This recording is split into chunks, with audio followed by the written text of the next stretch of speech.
All right, all the sanding's done pretty much. I might have to touch up a few spots. Now I'm gonna get this thing taped up, ready to go in the booth. While I got it up on this lift a little bit in the air, it'll be a little easier to outline it and tape, so I'm gonna do that up here and then get it in the booth. Pull it in the booth, and one thing you always gotta remember before you cover it up with plastic is to get the paint coat off of it. I and everybody else has made this mistake many times. This car is manufactured by Toyota, and most of your Asian cars now, it's in the door jamb. And there it is. See that C/TR? The C stands for color, the TR stands for trim. In this case, the color is 1F7. So I'm gonna go mix that up, and maybe I'll try and film some of that. I apologize for the noise in here. There's an exhaust fan that pulls any of the fumes out. It's just gonna be loud. We're gonna mix this color up. Remember, I believe we said it was 1F7. I'm gonna come in here to my screen. I'm gonna go up here where it says OEM. Remember, OEM stands for original equipment manufacturer. And we're gonna punch in 1F7. We're gonna search that. There we go. Toyota, that's a Toyota. But see, there's a Subaru color that has the same paint code, but it's not the same color. We're gonna click on the Toyota color. We're gonna continue. We're gonna pick prime on this one because it's been painted and we're blending everything. We're gonna hit continue. This is suggesting how much paint it's gonna take, and it's never right. We're gonna delete that, and we're gonna go with 6 ounces. Now we're gonna weigh it.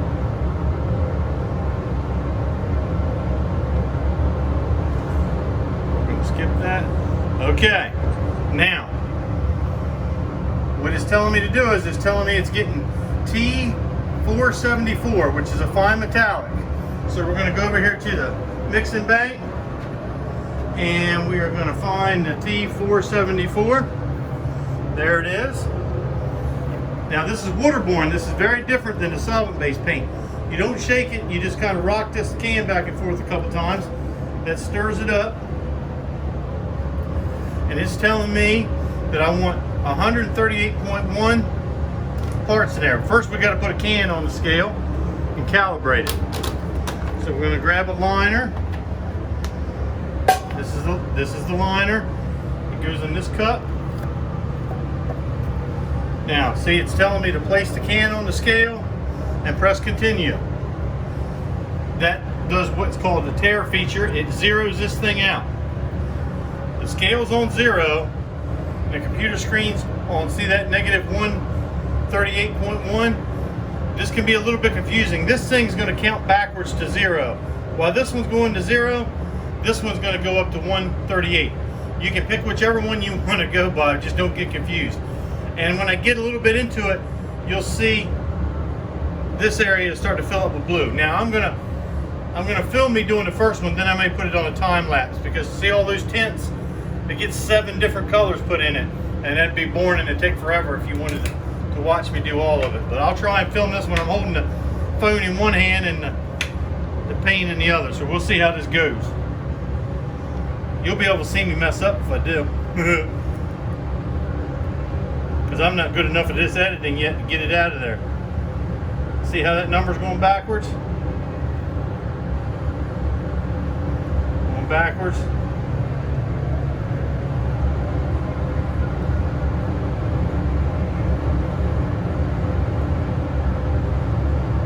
It's going.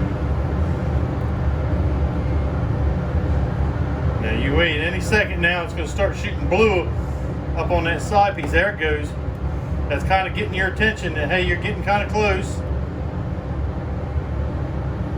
We're going.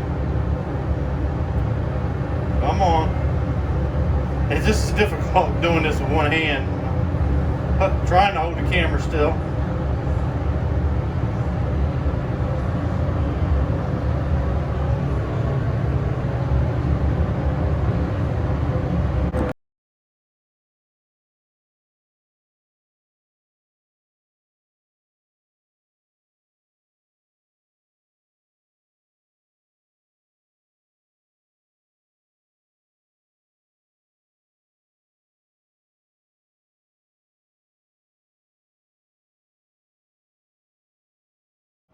I've got all the colors in there, and now I'm going to reduce it. I'm going to go up here to my screen, and I'm going to pick 40%.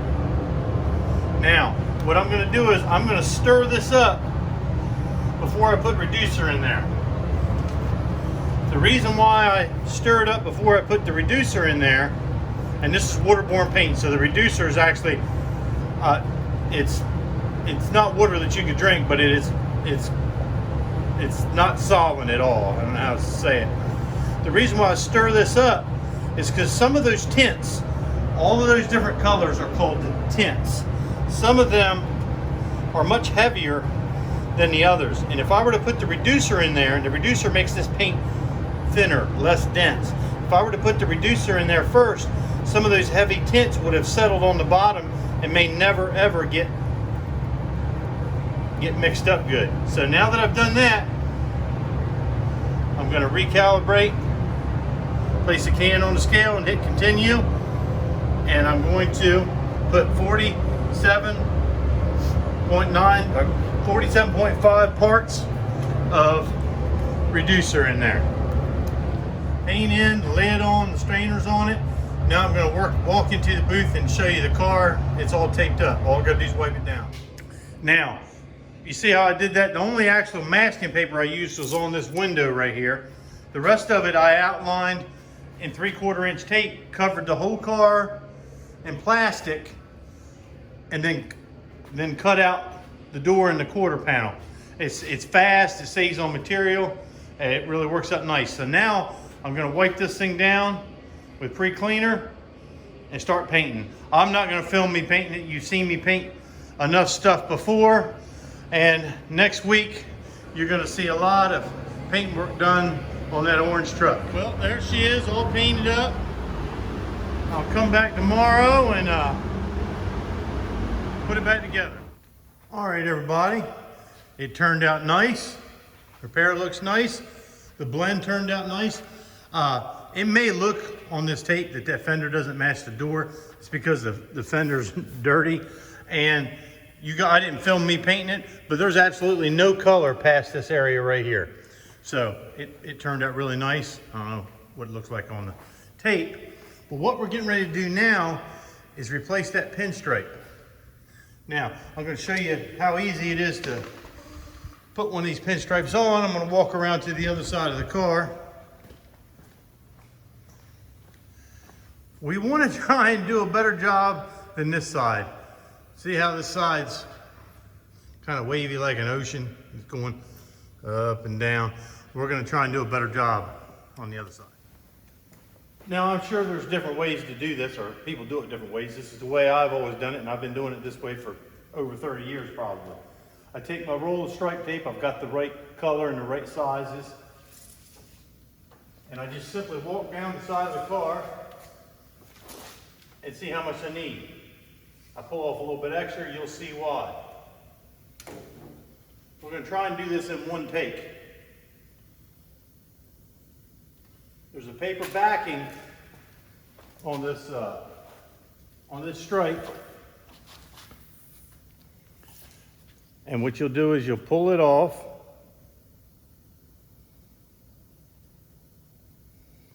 but you don't want to pull it all the way off.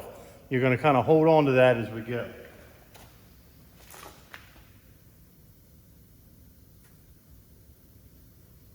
I'm simply going to line it up, stick it right on top of the stripe that's on the fender. I'm going to hold on to that backing I pulled off. And we're going to come on down. You want to resist the urge to run your finger on it as you go. So here we go. I'm setting it down, I'm setting it down, setting it down. Oh yeah.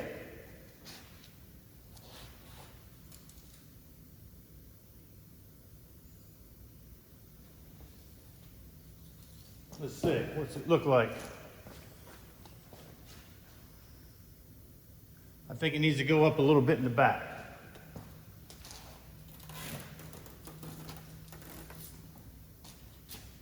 So it's just as easy as I'm letting it down as I go, letting it down as I go, letting it down as I go.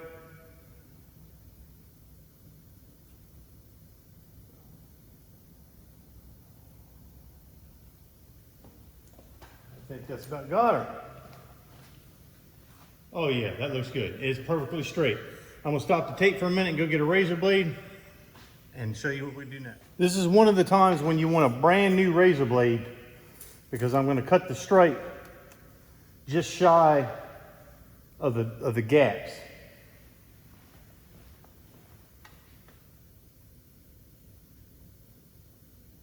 I'm basically just touching the razor blade to it, and it'll pull right off.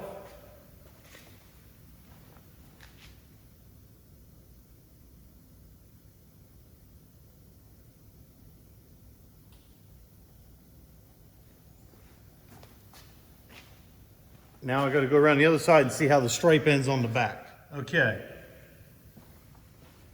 On the back, sometimes it'll come to a point or do something. In this case, it just follows the contour of this line. So that's all we're going to do.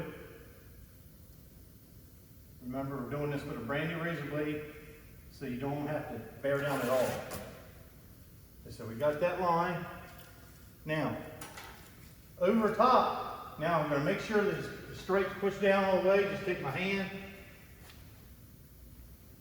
press it down, and there is a thin, clear film that's protecting the stripe and is holding. You notice how there's two pinstripes there? It's holding them together. So what you do is, you just peel it off.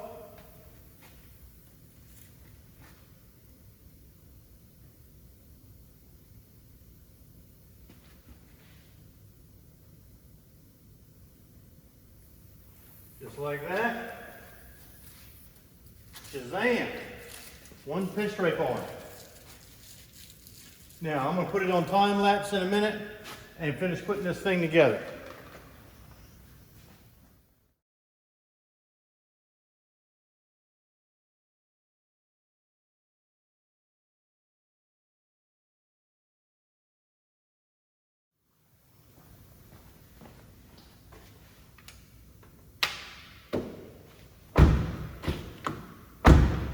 There you go.